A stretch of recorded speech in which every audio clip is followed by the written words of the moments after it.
A lot of people around the world believe the United States has democracy, right? That magical word. But this is a myth, a fairy tale, like Jack and the Beanstalk or Santa Claus or the Easter Bunny. And if you haven't heard of any of those things, then you're probably living a far more rational life than most Americans.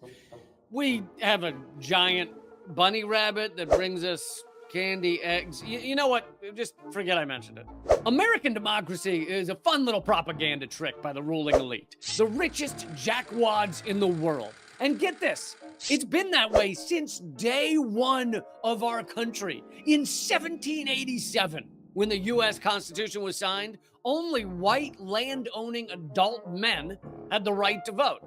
That amounted to less than 10% of the population in most areas. So if 90% of the humans in a country can't partake in the so-called democracy, that's not a democracy at all. That would be like saying you manage a professional basketball team when actually it consists of 3 guys and 5 dogs, and only 1 of the guys and 0 of the dogs know how to play basketball. You don't have a basketball team. You've got a mental hospital. And the U.S. doesn't have democracy. We also are a mental hospital. But even now, in present day, when most adult Americans have the right to vote, the U.S. still does not have a democracy. Here are some of the ways you know we don't. Number 1, it's actually been scientifically proven. A large Princeton University study in 2014 went through just about every political issue you could even think of. And they found that if the American people want something to happen in the U.S. that does not align with corporate interests, then it has a 0% chance of ever happening. 0. Nothing happens in the United States that isn't first approved by the richest, most greedy, most unhinged maniacs at the top of corporate America with ice cream dripping down their chins. This means the U.S. has an oligarchy, not a democracy, not a republic, a straight-up oligarchy run by thugs and criminals, a mafia state. And sure, that study was 10 years ago, but guess what? Much like Donald Trump or Joe Biden, it's only gotten worse since then.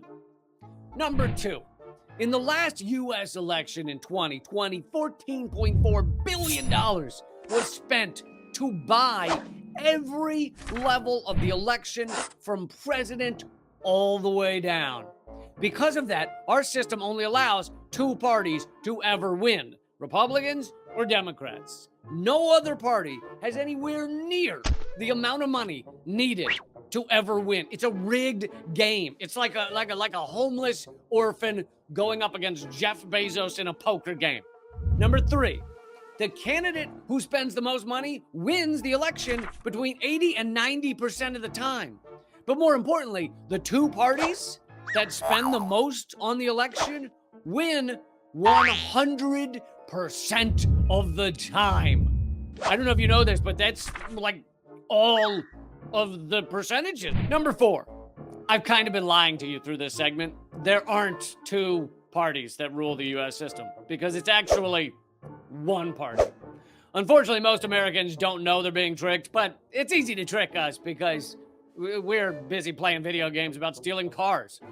The 2 parties agree on 90% of the structural issues of the country. They agree on capitalism, consumerism, environmental destruction, endless war, wage slavery, unfettered aggression, destroying the social safety net, and not actually doing a damn thing for average Americans. So if all of those things are agreed upon by the 2 parties, then Americans don't really get to choose anything. We get to vote on whether the candidate was wearing a red tie or a blue one. Wow, really feel like I got my voice heard. Number 5, most of the United States votes on completely unaccountable computer voting machines in which the source code is hidden. And look, I have no problem with technology. I think computer voting is great if we can know our votes are being counted accurately with open source code. But we here in the United States have the opposite, okay? We just see a screen when we go to vote, a computer screen that just says, you should just wander off now. little fella. Just keep moving along. Votes are supposed to be important in a democracy. These machines would be like handing $100 to a stranger and just going, will you just make sure to give that to my mother? And the stranger going, sure, I'll absolutely do that. And then you never check to see whether it worked. That's our democracy. Now, these are just 5 of the examples of how we don't have a democracy in the United States. There are many more that I don't have time to go into. Gerrymandering, ballot access, provisional ballots, rigged primaries, bought off media, and much more. But if I went through them all, we'd be here for 14 years. The ruling elite, the richest people in the world who rule the U.S. system, they have no interest in giving us a real democracy. They have no interest in stopping the flood of billions of dollars into our elections or proving that our mystery computer voting machines actually work at all, or creating a system that allows for more than 2 parties, which are actually one party. So all they can do is keep repeating the mantra, the U.S. is the best democracy in the world. I think they're getting ready to make us all have it tattooed across our chests.